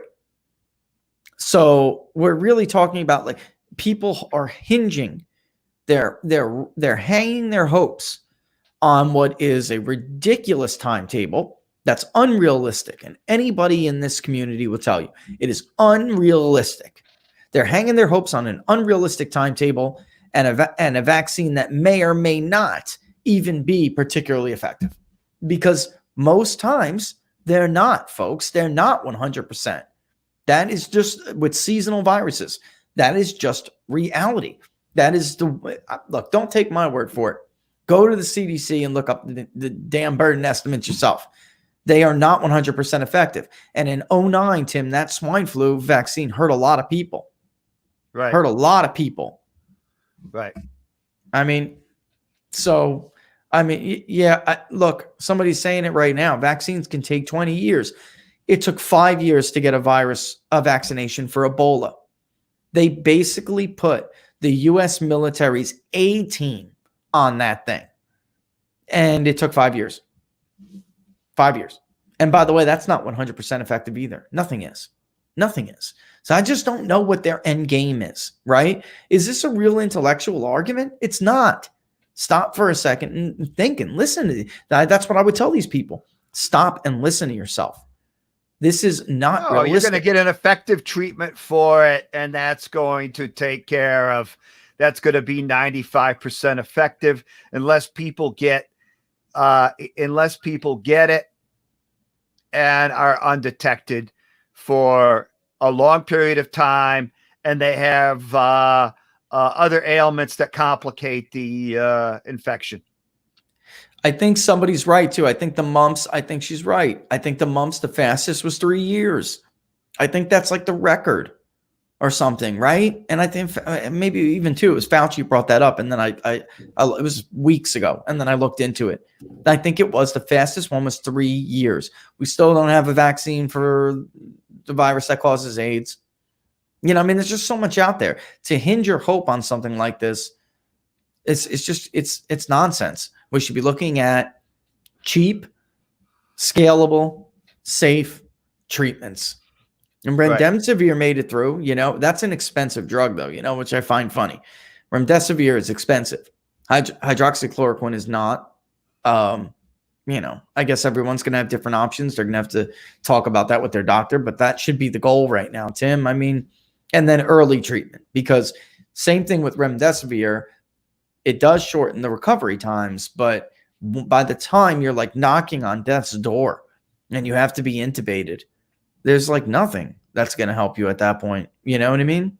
Right. There's just nothing. There's even some people out there that are saying that the ventilators have actually exacerbated some people's condition.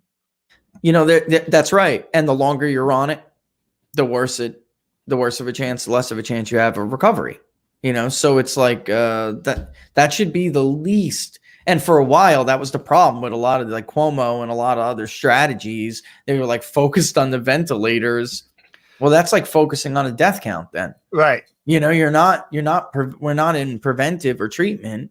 We're talking about managing the death. We're talking about managing someone's decline, and that was crazy. That's why some of this just never made a lot of sense to me.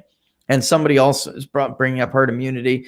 That could be a segment, Tim, because there's actual numbers to go behind. The ventilators was like a popular buzzword to use at the beginning of all Sure this, was. because there were legitimately shortages if this had gone completely out of control.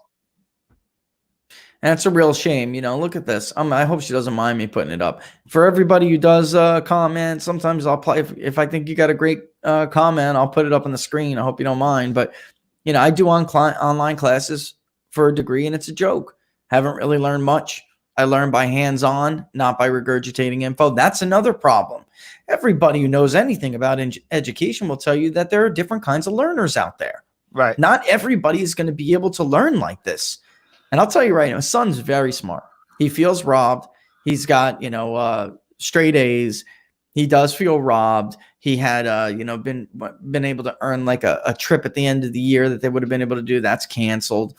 But he can be lazy. He's like the total opposite of me.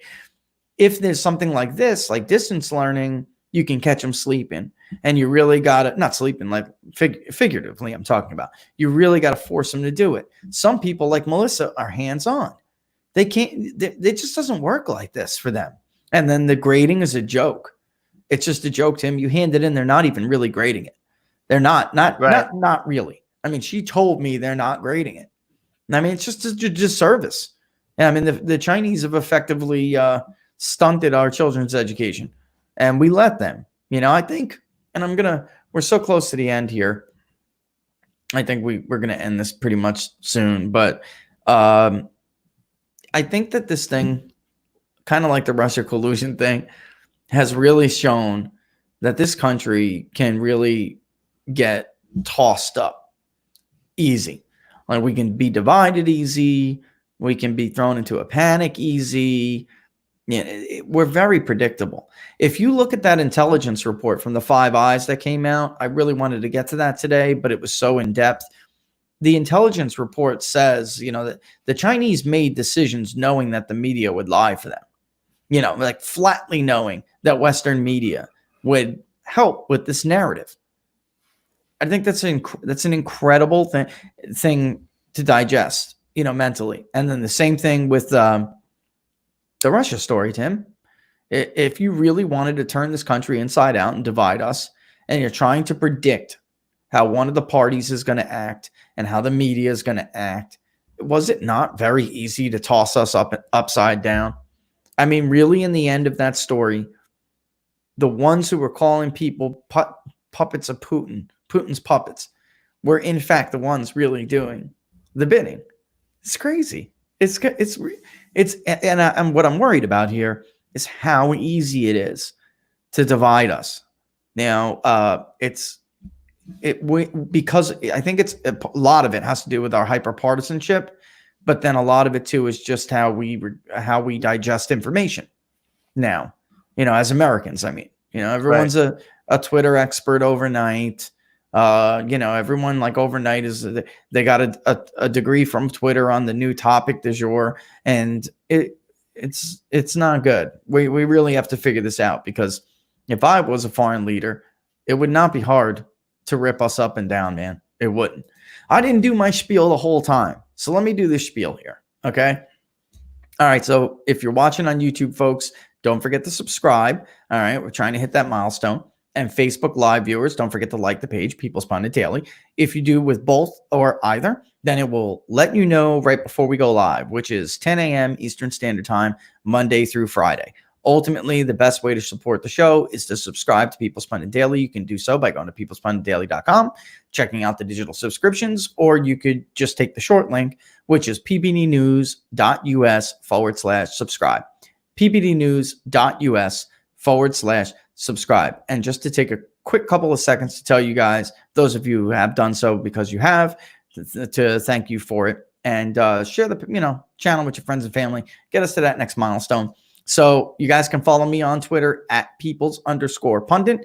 And as always, I'm joined by Tim the Source Anderson. Follow him on Twitter at TJAnderson1. And we will see you guys again Wednesday, May 6th, back at 10 a.m. Eastern Standard Time. Thanks for watching, and all the best, folks.